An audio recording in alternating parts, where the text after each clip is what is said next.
So, Jim, if this is a period that has kind of confounded Stan Druckenmiller to some degree, one of the greatest traders ever, and he now sees all of these very distinct drivers that could be either incredibly good news or spring-loaded bad news out there, how do you think a typical investor, after a 45% rally in the S&P 500 in a few months, should be navigating things here?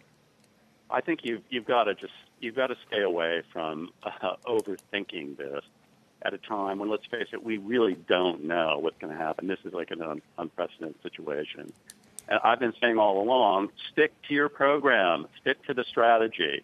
And if you did, as I said, at the time, you did not do what Stanley Druckenmiller did. You were buying on the way down, sticking to your asset allocation, and now it's time to stick to it on the way up, which I've been thinking lately is it's just as hard to sell when people are feeling euphoric as it is to buy when people are feeling despair.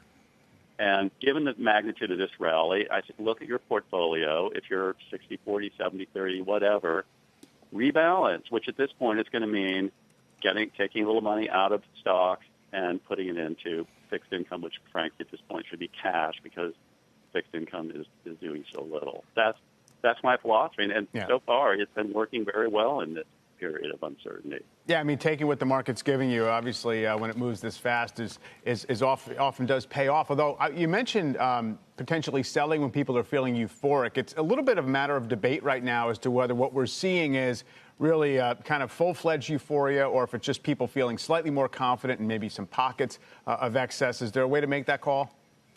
Well, I agree. I wouldn't necessarily call it euphoria, but there's a lot of emotion out there. And I was thinking today, just look at the last week. 1 week ago, things were looking pretty grim. And then by Friday, you listen to the news and you get no new deaths in New York City, the shockingly good unemployment number, the big stock market rally. And I'm telling you, a lot of people I know suddenly their emotions had been whipsawed that week. They went from feeling despair to, if not euphoria, just feeling very good. And that's been reflected in the movement of the stock market. So I don't know. You don't have to call it euphoria. Just look at where the market has gone. It's pushing up towards a 50% rally. And that, to me, is a signal that you need to look and make sure that your allocations have not gotten out of line. There's a lot of good news priced into this market right now. Expectations for a vaccine, which great. I hope it happens. Continued good employment numbers, momentum coming out of the lockdown. There is room for some negative surprises along the way here, and I don't think you want to be over-allocated when those happen.